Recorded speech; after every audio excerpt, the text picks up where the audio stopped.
Backyard. Backyard. Backyard. Backyard. Hi, welcome to the Backyard. I'm Taylor. And I'm Tyler. And this week's episode, we're going to be talking a little bit more about our open house coming up and the Home and Cabin Trade Show we're going to be a part of March 13th and 14th, coming up pretty soon. We're going to be in that. So it was a big event for them last year. The last couple of years, I know last year they had the biggest attendance that they've had. Over 100 companies, I think, have booths there. They'll be selling, showing samples. We'll be doing all that kind of stuff. Lots of samples, some giveaways. Yeah, it's a real fun time. Some presentations during the day. So yeah. And during that time too, we're also going to have our open house / chick day. I'm going to be running a lot of sales. We'll have our big chick day that day as well.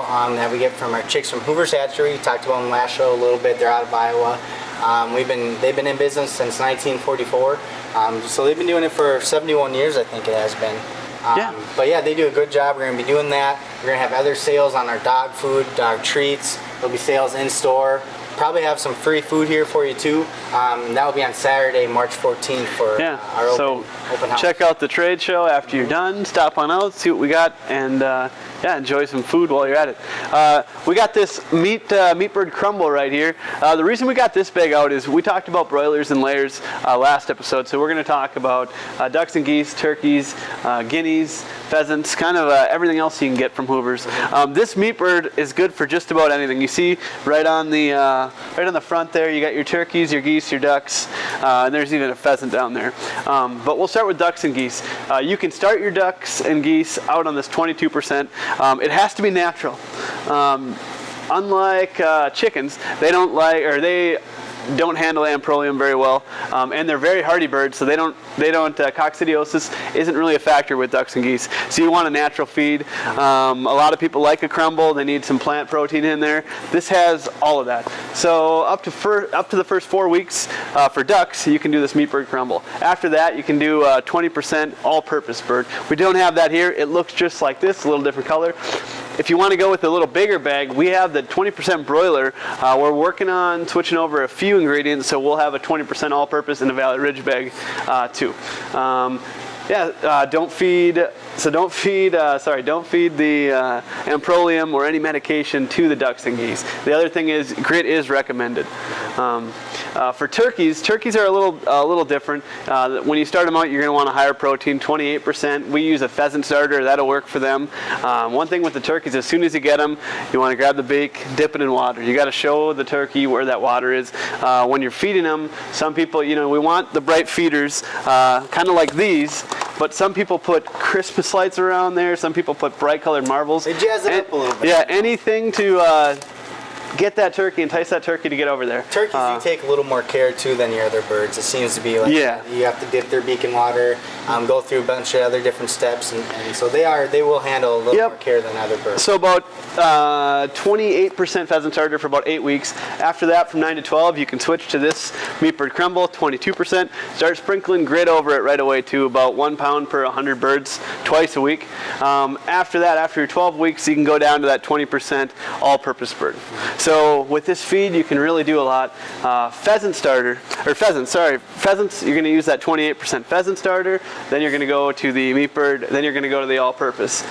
We don't do too much with pheasants. We do have one of our customers, he gets a handful. We sell a ton to him, so he knows a lot more than we do, but you come on in, we can talk pheasants and try to help you out.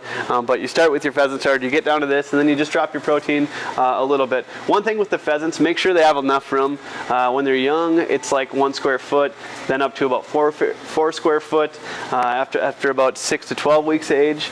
But the reason why is they're super cannibalistic. So if they're too tight quarters, they're gonna go after each other. That being said too, you want enough room for just all your birds, your meat birds, your layers. They need to have it's got to be hot and enough accessibility to the you want to keep drafts out. This is for all your poultry. You want to keep drafts out. So this is chick guard. Some people call it draft guard. Wrap it around there. Just make sure that none of that cold air is getting to them.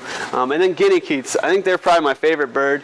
You're going to start them out on a high protein, like 28 to 30% starter, and then after that you can go down to a 16% 16 to 20%. You can use lane mash, but yeah, they're awesome birds. They're going to take care of your ticks. They're going to be like a watchdog. If there's a hawk up there, they're going to just absolutely go nuts. Really loud, but they take care of your ticks and they warn you for any predators. So they're pretty cool birds. One of the most frequent questions we get asked is, why does a chicken either get a soft shell or lay an egg without a shell? And that has to do with the ration. There's probably low levels of vitamin D and phosphorus. If you get Valley Ridge egg layer, you won't have that problem. So usually we can answer that question just that way. It's usually just a ration that is incomplete, I guess. But like I said, you get that Valley Ridge bag, that'll fix things. So don't forget to come check us out at that trade show, March 13th and 14th. March 14th, we're having an open house here. So go to the trade show, come on down when you're done. And then don't forget our free food password this week is going to be Tingly. Tingly, yes, Tingly, just like our Weather Tough Stretch rubber overshoes, Tingly. That is the word of the week, couple weeks. Say that for the free food password. One more thing, hello Maxine, I know she's watching right now. And then come watch us at the trade show, come see us at our open house, and we'll see you next time. Yard. Yard. Yard. Yard.